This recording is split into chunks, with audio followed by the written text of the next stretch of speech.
Good morning, students. Welcome the TSN school. Now we'll start a poem, Rain on the Roof.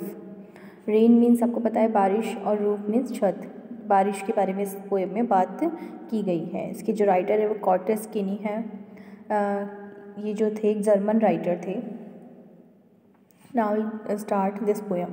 When the sky is covered with dark clouds and it starts raining, have you ever listened to the patter of soft rain on the roof? What thoughts flash through your mind as you hear this melody of nature? Read the poem to find out what the poet dreamed of while listening to the rain.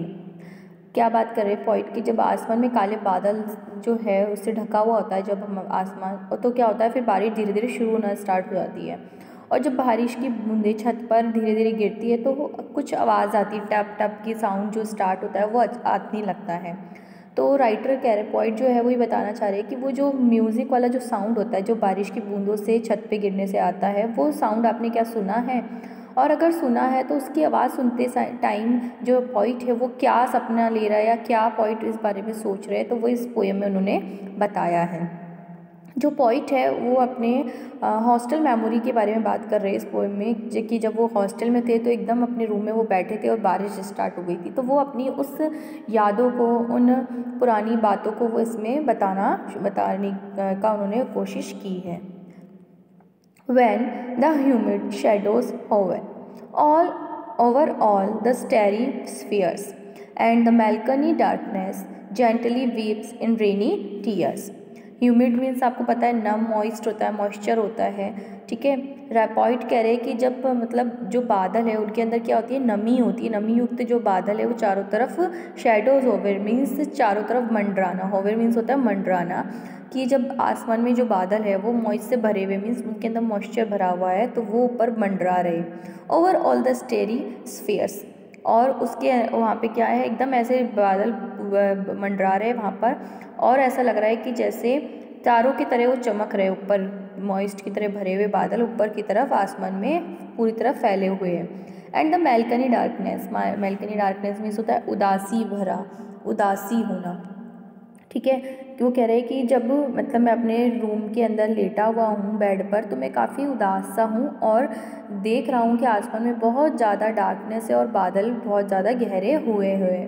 What a bliss to press the pillow of a cottage chamber bed and lie listening to the patter of the soft rain overhead. और कह रहे कि जब मैं अपने bed पर लेटा हुआ हूँ तो मैं उदास होकर लेटा हुआ था तो एकदम अचानक बारिश जब स्टार्ट हो गई तो मेरे जो कमरे की छत है उस पे से वो बारिश की बूंदें धीरे धीरे गिरना स्टार्ट हुई और जो वो आवाज़ आ रही थी टप टप सुनने की, तो वो मुझे आवाज़ बहुत ज़्यादा इन्जॉय फील करा रही है, मुझे बहुत ज़्यादा अच्छा लग रहा है, मुझे बहुत ज़्यादा आनंद आ रहा है उस आवाज़ को सुनकर. अच्छा फीलिंग्स मेरे अंदर आ रही है, मुझे बहुत अच्छा लग रहा है. जैसे हमें भी बारिश कई लोगों को पसंद होती है, तो वैसे ही जब वो बारिश स्टार्ट हुई तो राइटर कह रहे, पोइट कह रहे कि मैं अपने रूम में बैठा था उदास था, तो अचानक जब बारिश शुरू हुई तो मुझे काफ़ी अच्छा लगने लगा वो साउंड सुनकर. Every twinkle on the shinglings has no echo in the heart and 1,000 dreamy fantasies into busy being starred.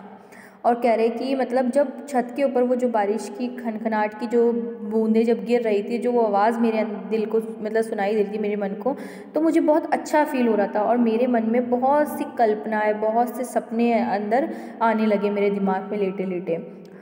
And thousands recollections where their air threads into woof and I listen to the patter of the rain upon the roof. और मेरे अंदर बहुत सी यादें जो थी वो बुनती चली गई और मैं छत पर जो गिरने वाली बारिश की जो बूंदें थी उनकी आवाज़ को सुनकर मेरे मन में बहुत से सपने आए, बहुत सी जो पुरानी यादें थी वो मुझे याद आने लगी.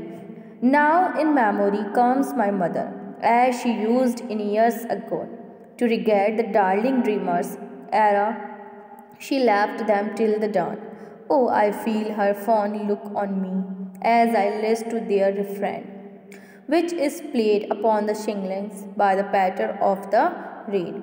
कह रहे कि उस टाइम फिर मुझे किसकी याद आई, मेरी माँ की याद आने लगी और मैं अपने पुराने टाइम के बारे में सोचने लगा, अतीत के बारे में सोचने लगा. सोते हुए मुझे याद आ रहा था कि जब मैं पहले बच्चा था, छोटा था, तो मैं सोते हुए जब बारिश अचानक आ जाती थी तो मेरी मम्मा बारिश की जो आवाज़ होती थी या जो बारिश की बूंदें हमारे घर में जो आने लगती थी उससे बचाकर मुझे मेरी माँ सुलाती थी।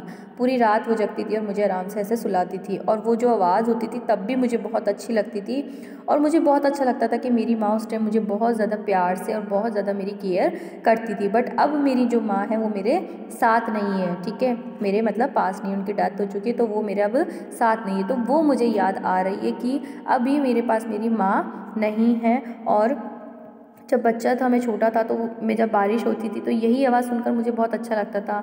बट उस टाइम अगर वो पानी की बूंदें हमारे घर के अंदर आती थी तो मेरी माँ उस टाइम मुझे सेव करके काफ़ी प्यार से सुलाती थी, बहुत प्यार करती थी। तो मुझे अब यही बारिश की बूंदें जब वापस अभी गिर रही है तो मैं यहाँ हॉस्टल में जब अकेला बैठा हूँ तो मुझे किसकी याद आ रही है? अपनी माँ की याद आ रही है, मुझे अपने अतीत के बारे में याद आ रही है।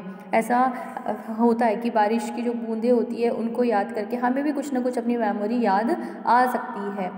तो वो जो पॉइंट है वो भी अपनी मेमोरी के बारे में बता रहे हैं, यादों के बारे में। इस पोएम में उन्होंने इस चीज़ को शेयर किया है कि उन्हें किसकी याद आती है? अपनी माँ की याद आती है, और अपने बचपन के बारे में उनको याद आना स्टार्ट होता है। So students, this poem is completed. If you have any doubt regarding this, please note it down in your notebook. Thank you all.